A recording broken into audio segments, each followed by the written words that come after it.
bonjour à tout le monde, c'est Nicolas, j'espère que vous allez bien pour cette nouvelle vidéo. On est à Sapporo au Japon. Dans cette vidéo, on va voir si le travail en ligne est impacté par l'intelligence artificielle. Comment je le vois dans mon business, puisqu'effectivement moi je vends des formations en ligne graphiques, c'est l'essentiel de mon business. Alors je fais des trucs autour de ça bien évidemment pour compléter ça, mais la base de mon business c'est ça.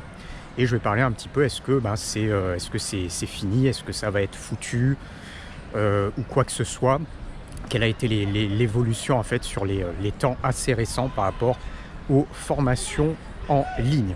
Donc effectivement, il y a tout un tas de trucs et moi par exemple, il y a des personnes qui vont m'expliquer en fait, je sais même pas en fait par exemple comment je pourrais en fait gagner de l'argent sur un business formation en ligne sur des logiciels graphiques, alors que par exemple on peut tout faire en ligne. Ça veut dire qu'aujourd'hui concrètement, effectivement tu peux dire voilà, dessine-moi tel truc, tu tapes et tu peux avoir un dessin par exemple, ou tu peux faire de la retouche photo très rapidement.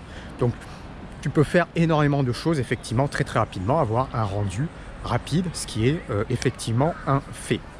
Cela dit, il y a encore une marge. Alors là, pourquoi il va y avoir un petit peu de monde? Parce qu'en fait, il y a une sorte, une animation autour du parc. Donc du coup, il y a énormément de monde, dont énormément de jeunes. Et d'ailleurs, on va voir ce que les jeunes japonais font quand ils s'amusent par exemple quand il y a des animations. Voilà, en fait ils sont sur des barques au milieu de l'étang, donc du coup c'est un petit peu bruyant. Après ils sont posés un petit peu partout là sur le gazon, il y a des stands de nourriture autour. Il y a beaucoup de jeunes dans ce type de rassemblement, un petit peu de personnes un peu plus âgées, mais c'est essentiellement des jeunes. Alors ce qu'il faut savoir, c'est qu'effectivement moi mon business en ligne est impacté, c'est clair. Voilà, mon business en ligne est impacté.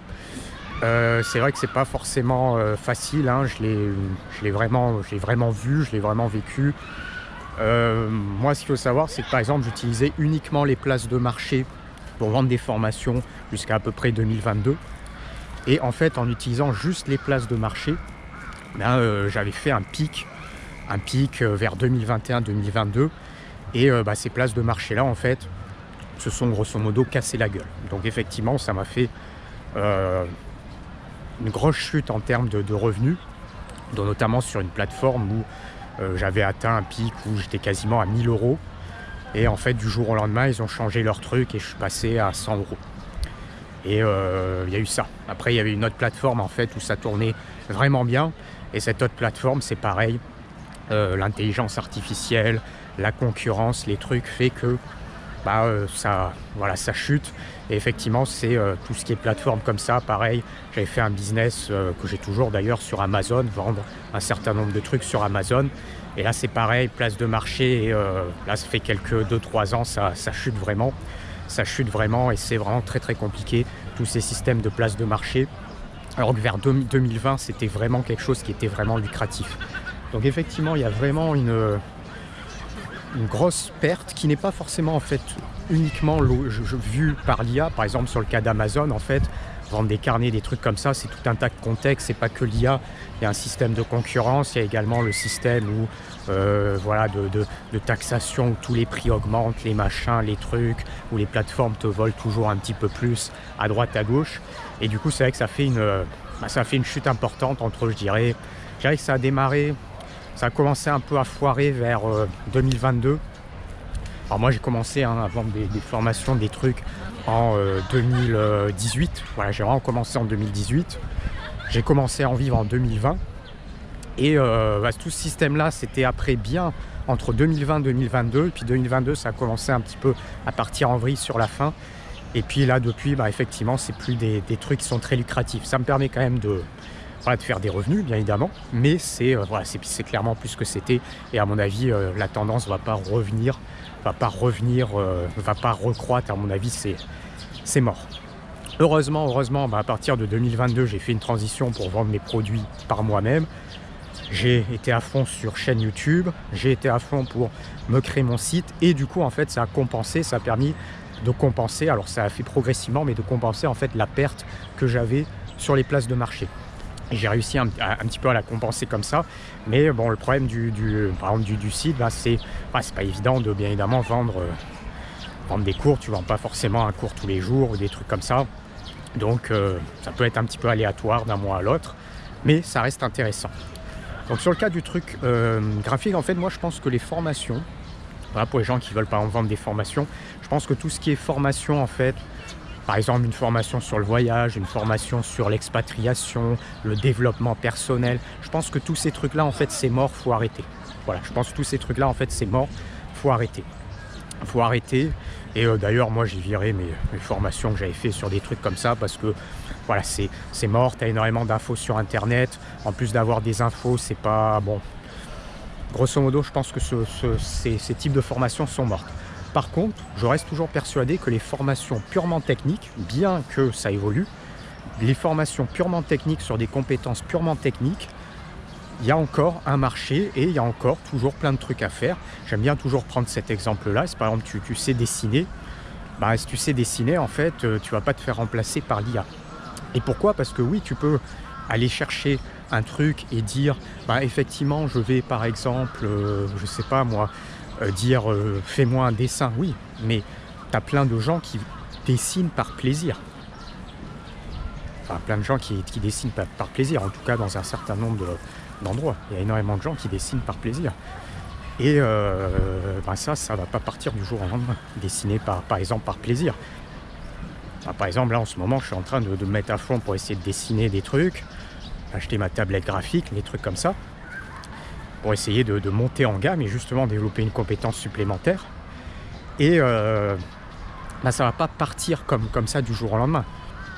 Parce que les gens, ils ont, voilà, c'est une activité en fait. C'est une activité comme qui peut être du sport par exemple, comme qui peut être jouer de la guitare. Donc si par exemple tu sais jouer un instrument de musique, tu peux très bien faire une formation sur un instrument de musique. Et il y a des trucs à faire, et il y a des machins. Si tu sais par exemple dessiner, après tu peux faire des chaînes YouTube, tu peux faire un cours complet, un truc.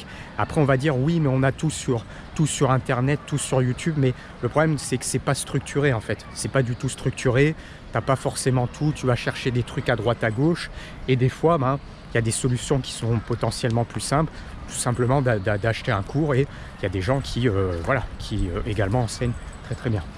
Donc ça c'est le truc. Moi par exemple sur mes logiciels graphiques, si tu cherches un truc sur un logiciel graphique, par exemple sur YouTube, oui, tu vas avoir quelques peut-être cours complets, mais dans la majorité des cas, ça part un petit peu en vrille et ça va dans tous les sens. Ça va dans tous les sens, tu n'as pas forcément de trucs structurés, souvent il te manque des informations, et ci et ça. Donc c'est pas un truc qui est mort. Ensuite, au niveau des logiciels, est-ce que les logiciels tous vont se faire manger par l'IA? C'est pour ça que moi, à l'intérieur de mon truc, je varie. Ça veut dire que je segmente, ça veut dire que je ne vais pas me focaliser juste sur de la modélisation 3D. Je fonctionne sur différents types de choses graphiques. Je vais aller chercher de l'animation 2D, je vais aller chercher par exemple de la retouche photo, je vais aller chercher du format vectoriel, je vais aller chercher des mises en page. Donc en fait, j'essaie de me diversifier au maximum, de sous-segmenter au maximum à l'intérieur, pour que si par exemple tu as une catégorie qui se fait remplacer totalement par l'IA, il y aura encore d'autres catégories, et tout va pas se faire en fait remplacer du jour au lendemain. C'est surtout qu'on peut le voir venir. Voilà, on peut le voir quand même un petit peu venir au fur et à mesure des transitions. Il y a des trucs qui fonctionnent plus, effectivement, tu le vois, mais tout en fait va pas arriver comme ça d'un coup du jour au lendemain. Et de toute manière, si tout arrive d'un coup du jour au lendemain, en fait, c'est pas que le business en ligne qui sera foutu, ça sera la vie de façon générale, de toute manière. Donc après, voilà. C'est d'ailleurs pour ça qu'il faut profiter de cette vie-là, parce que je dirais que finalement, quand tu étais au-dessus de l'ère d'Internet, par exemple, au-dessus de l'ère Internet, avant peut-être 2010, le business en ligne, tu faisais rien en fait. Et là, si ça se trouve, après 2030, ce sera foutu. Donc finalement, en fait, tu avais un petit créneau qui était peut-être de 20 ans, qui permettait justement, par exemple, d'avoir ce mode de vie-là. Et si on a bien pris le truc, c'est intéressant. On peut avoir vécu en fait quelque chose de très très bien grâce à ces 20 petites années. Et c'est d'ailleurs pour ça qu'il faut pas, qu'il faut pas, qu'il faut pas attendre. Qu'il faut pas attendre. Par exemple, sur les plateformes place de marché, tu as les plateformes place de marché, tu as des gens, quand ces plateformes-là ont démarré vers 2012, ils ont attaqué, et c'était des trucs qui n'étaient vraiment pas connus, ils ont attaqué, ils ont pris des situations de monopole, et ils ont fait en fait sur ces plateformes place de marché plusieurs milliers d'euros quand les plateformes étaient en pleine expansion, quand il n'y avait quasiment pas de concurrence. Ils ont fait des cours, ils ont pris des situations de monopole, et ça a été très lucratif entre par exemple 2013 et à peu près 2020. Et il y en a, ils ont fait des milliers d'euros comme ça. Et ces personnes-là qui faisaient par exemple des milliers d'euros, peut-être sur une plateforme 10 000 euros, il y en a qui faisaient ça sur des plateformes place de marché, aujourd'hui, probablement qu'ils font plus que 2 000 euros. Ils ont probablement perdu du x5 s'ils continuent leur truc. Ils ont peut-être perdu x5, grosso modo, c'est ça. Mais s'ils ont pris en fait le coup à un bon moment, effectivement, c'est très intéressant. Et c'est d'ailleurs pour ça que, là je confirme, il y a probablement eu, je dirais, avant 2010, c'était un peu limite, mais entre 2010 et 2030, voilà, il y avait vraiment probablement un créneau à faire sur le business en ligne, peut-être les formations, les trucs comme ça. Et si on a pris le créneau, c'est intéressant pour deux cas de figure. Mon premier cas de figure, soit pour gagner de l'argent et peut-être pouvoir éventuellement le réinvestir, si on a réussi à faire beaucoup d'argent. Si c'est pas le cas de faire beaucoup de l'argent, au moins de financer par exemple un lifestyle libre pendant un certain nombre d'années. Moi, tu vois, effectivement, ce que je fais en ligne, je me leurre pas, hein, ça va pas durer éternellement, et j'en suis très conscient d'ailleurs. Mais voilà, j'essaie de trouver des solutions alternatives, des machins, donc j'y réfléchis. Mais ça va pas non plus se casser la gueule comme ça du jour au lendemain. Là déjà, je vois la transition entre 2018, 2020, 2022, 2026. Là, je vois clairement qu'est-ce qui fonctionne plus, qu'est-ce qui continue de fonctionner, qu'est-ce qu'on peut aller chercher. Mais il y a encore des trucs à faire, c'est pas fini. Mais le problème en fait qui se pose, c'est qu'il faut effectivement être en constante évolution. Il faut toujours suivre tout le temps. Moi, en fait, parce que là, en fait, ça va méga vite. Et je me souviens quand j'étais en 2020, même 2019, je faisais mes 1000 premiers euros. Et là, j'étais comme ça, chouette, j'ai simplement à répéter mon système. Et je vais le répéter, tranquille, et je suis pépère. Ça n'a pas duré longtemps, hein. Et je l'ai vite compris. J'ai vite compris que si je restais comme ça, c'était foutu. Donc du coup, il faut constamment être dans l'évolution. Et le problème qui se pose, c'est qu'il ne faut pas non plus, comment expliquer, faut pas non plus attendre. Et effectivement, des fois, moi je dis, effectivement, oui, je pourrais rien faire pendant un an et l'argent va tomber. C'est vrai, je pourrais me dire, pendant un an, je fais strictement rien, je vais quand même avoir mes revenus passifs, des revenus passifs qui vont tomber pendant un an. Par contre, si je fais strictement rien pendant un an, le problème qui se pose, c'est que tu perds un an, tu perds de la vitesse, et si tu perds de la vitesse pendant un an, tu vas peut-être pas les rattraper. Donc oui, tu vas encore avoir par exemple de l'argent peut-être qui tombe, comme moi j'aurai toujours mon argent qui tombe, et si je fais rien pendant un an, à la vitesse à laquelle les choses évoluent, ça va être un an, peut-être un an de perte, peut-être un an de perte. Et c'est pour ça qu'il ne faut pas se reposer sur ses lauriers. Mais du coup, ça booste en fait. Ça booste pour différents types de raisons. Ouais, mais il y a des stands partout autour. Il n'y a pas un endroit où il n'y a pas de stand.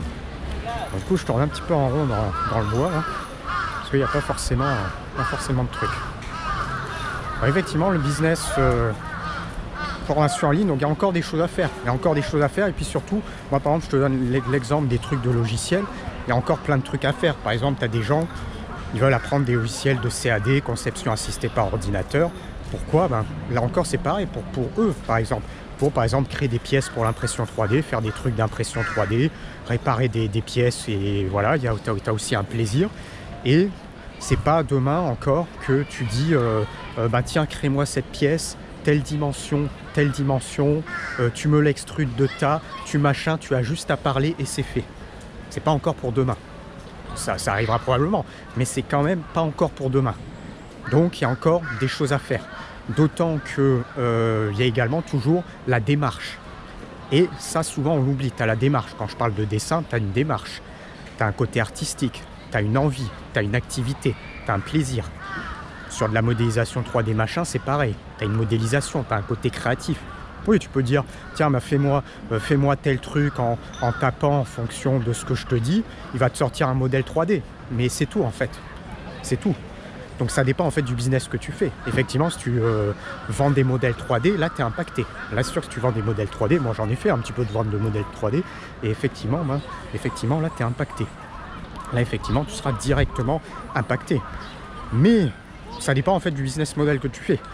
Mais sur le cas par exemple vente de formation par exemple graphique, cette partie-là va pas être impactée. Le mec qui vend des modèles 3D est impacté. Par contre le mec qui vend comme moi par exemple des formations sur comment sur gagner de l'argent, sur maîtriser un logiciel graphique, c'est différent.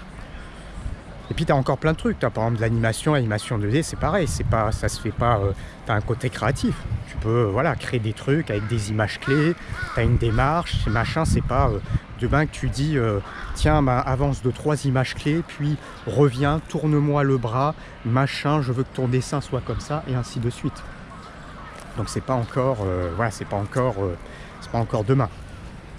Après, effectivement, moi je pense que à terme de 10 ans, à mon avis, ça sera probablement mort, mais à voir. Mais après, c'est pareil, par exemple, sur le logiciel graphique, c'est vrai qu'il y a beaucoup d'évolutions, et en même temps, finalement, quand je prends un peu de recul, je trouve pas tant que ça, finalement. Il y a des trucs qui ont effectivement sacrément évolué, mais sur d'autres parties, ça a finalement pas tant évolué que ça, et c'est toujours un petit peu le même principe, et il y a finalement pas tant d'évolution. Sur par exemple des logiciels, en fait, sur une version qui était il y a 5 ans, une version qui est aujourd'hui, bah, finalement il n'y a pas forcément tant de différence que ça. Donc il y a encore des trucs à faire.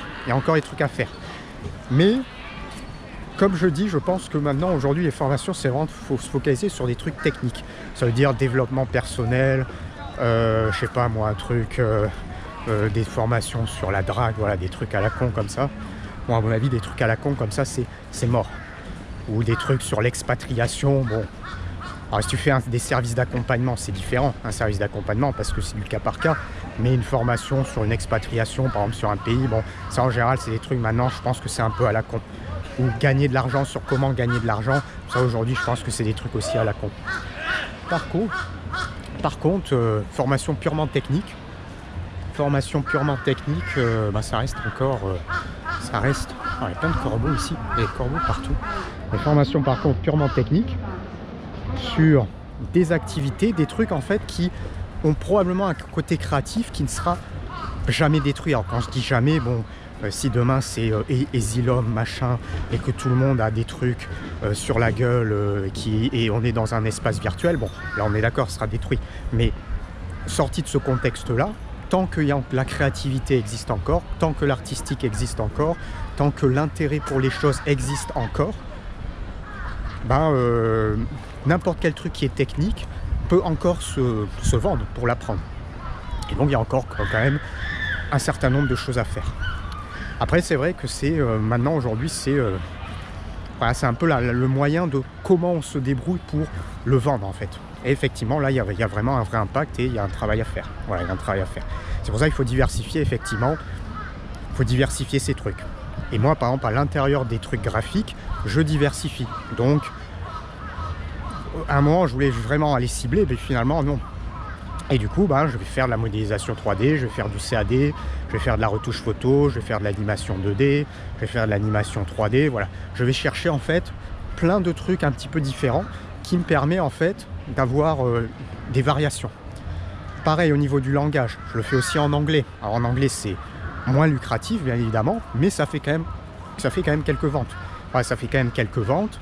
Ça fait un système, pareil, sur une chaîne YouTube en anglais, ça fait un petit peu d'argent également. Donc l'anglais permet de diversifier. Bon, ça sera jamais bon comme en langue natale, effectivement.